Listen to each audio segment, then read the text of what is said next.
In today's video, we take a look at how to paint dark skin tones. Hey guys, welcome back to Cracking Miniature Painting. Before we get going, please do hit that subscribe button, the notification bell and the like on this video. It really does help the channel and help support it. Now, as I said before, in today's video we are going to be taking a look at how to paint skin tones. Most miniatures these days do have some form of skin showing within the model. Whether that be a bare arm or an unhelmeted head or bare face, something will have flesh tone showing, certainly if it is a human model. I've always enjoyed painting skin, but the colour that I've really struggled with are darker skin tones, to get a natural feel and a natural look. So that's what we're going to look at today. I've found a very effective tabletop standard way of painting it, and it looks great on the battlefield, and it's very, very simple to do. We're going to be using two different models. Both will have two slightly different skin tone variations. We're going to be using Azimuth from the Guild Ball range, the Navigators Guild by Steamforge, and also Fathom from the same team, from the same company. We're going to be using three different colours. Both will use one of the same colour, and then the base tone for them will be the different colour. We'll go through each paint that we've used throughout the video, showing you how to add it to and mix it, and how to add it to the layers when painting the skin tones. So without further ado, let's get going. See you in the video. Okay, so here we go. Here's our two models. So Azimuth, we're going to start with black leather by scale 75. Now we're going to cover all of his skin tone with this.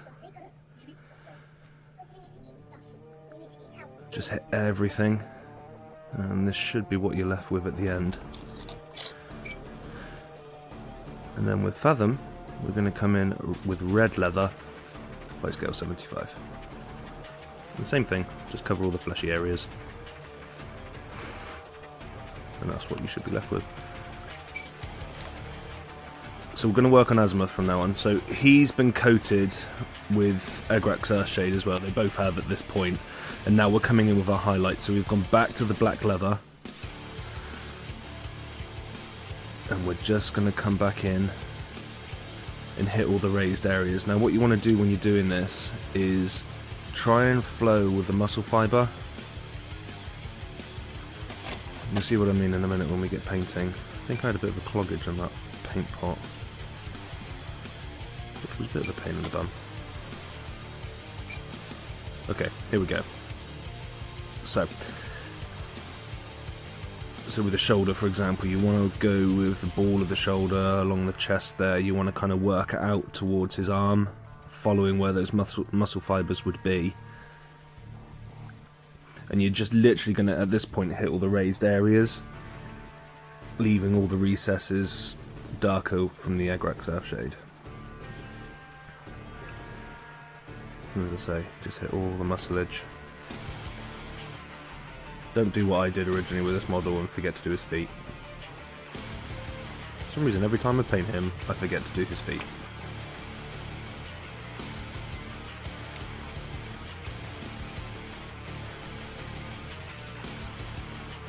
And you'll find as we kind of go through each stage of the colour that it speeds up because you're hitting less and less area with the paint.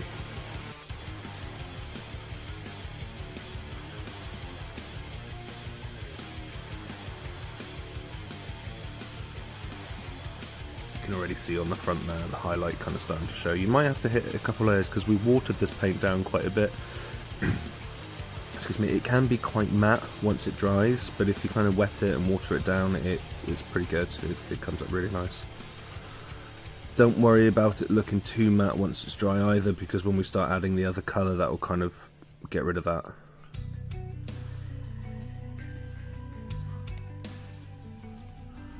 You just hit the ball of the shoulder, his bicep there, over the back of the arm.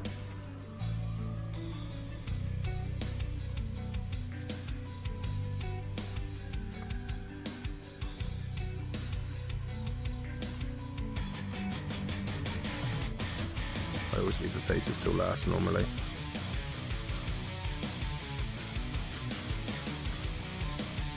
With the face, you just want to hit things like the top of the cheeks, the nose, the eyebrows. I normally hit the very bottom of the chin as well, and the bottom lip. All the bits really that would have the light hitting them.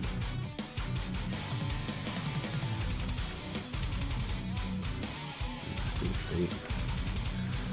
Okay, and that's what you should be left with.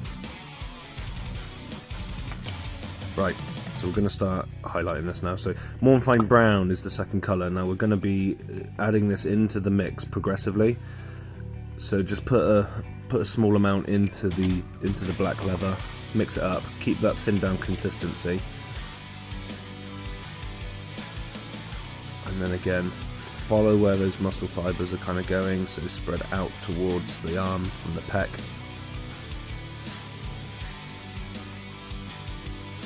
And you can see the highlight happening now already. And as I say, you'll be hitting less and less area as you go with this.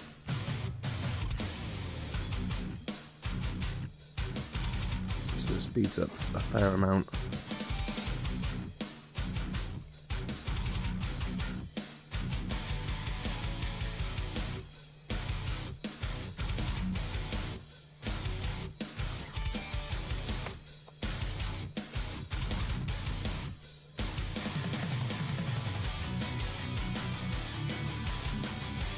Again, just hitting the very tops of the muscles.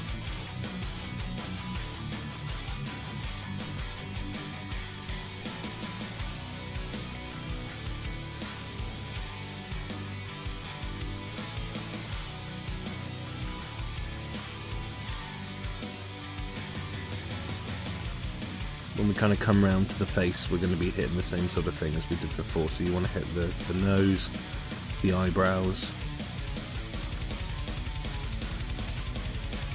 top of the cheeks. Again, like I said, just the bits that the light would more than likely be hitting. And you can see there on the chest, just because that's the bit that's dry, the highlight kind of showing through.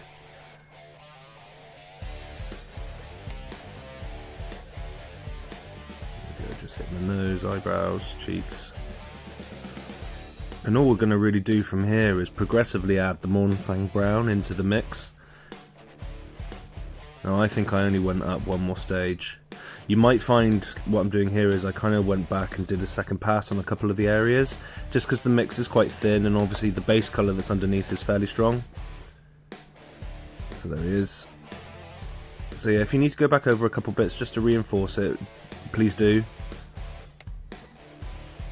But we're going to add the Mournfang Brown in again. I think this was the final stage that I did. Again, you'll find that this is enough. If you do want to keep going, but obviously do, if you want the highlight stronger. I was happy at this point.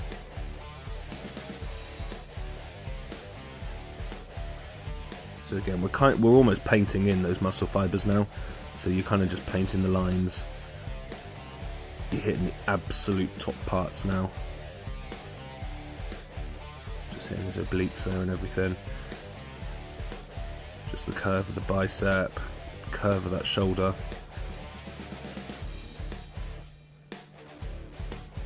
Again, on characters like this, when you come to the shoulders, I always try and paint those muscle fibres in, so just paint some like, not mega thin lines, but enough to kind of simulate that the muscle fibre under the skin.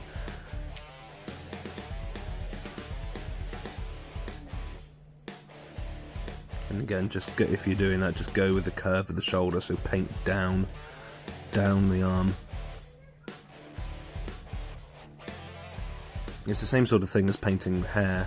You always go with the flow of the hair, not against it. So it's the same thing here. You're kind of going with the direction with which the muscle fibres are kind of flowing.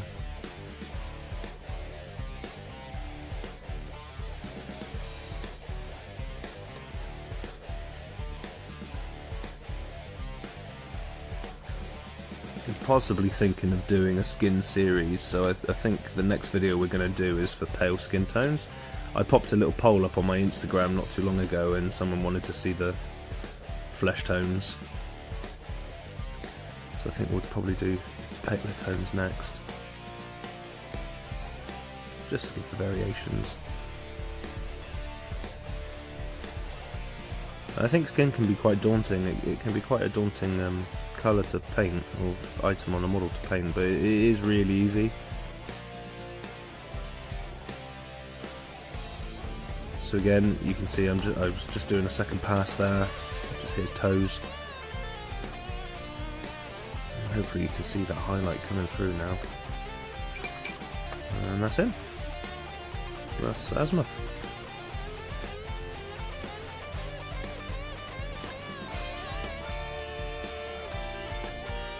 Okay, so we're going to move on now to Fathom. Now we're going to use this red leather colour. Now she's going to have a more red skin tone. And everything basically is exactly the same as what we did for Azimuth now. So we're going to use that red leather. We're going to patch in all that skin again, leave all the recesses. Obviously she's not quite as muscly as what he is. So you kind of need to be a little bit more selective, and you almost need to create those highlights yourself because they're not there on the model. But the wash, I mean, where it does obviously darken down that previous tone, it does help to highlight some of those areas, showing you where the recesses are and where the creases on the model are, so it does help obviously. This one's a little bit more straightforward than what Azimuth is because she doesn't have as much skin showing.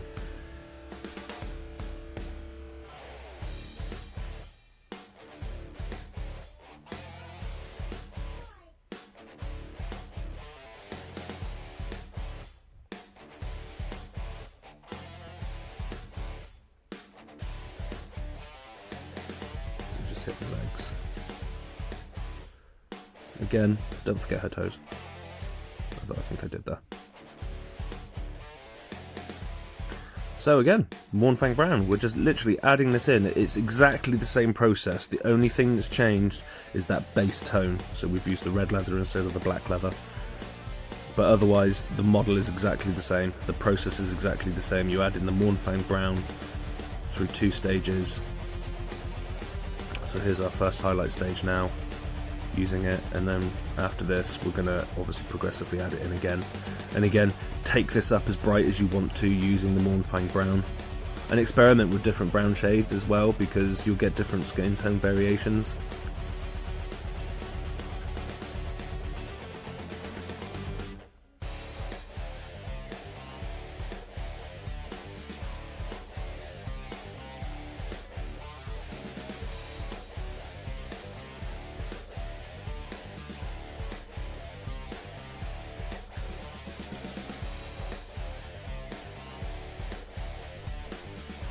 Again, hitting those legs. And that was it. And then we just come in one more time. So who plays Guild Ball? Anyone? Drop a comment in the comments box, let me know. What team do you play? Some more fine brown again. I personally myself play Butchers. Fun team. But yeah, I'd be interested to know if anyone else plays.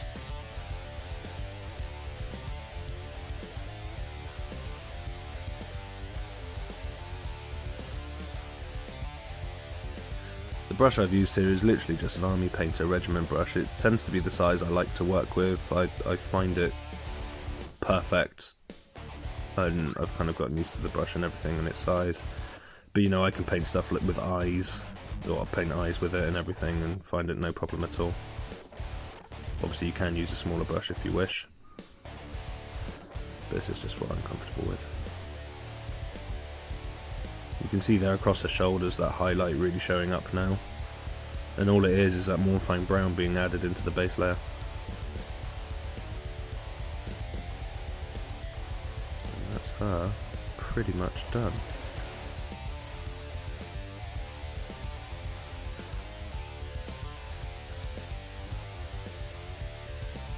So hopefully you've liked the video. Again, I say, please do hit the like, share and subscribe button. It really does help the channel. Really helps the channel grow. And keep an eye out for part 2, because we're going to be, as I say, doing the paler skin tones next time round. There she is. If the camera will focus. Well, I hope this helps, guys. Happy painting. And we'll see you in the next one. Take care.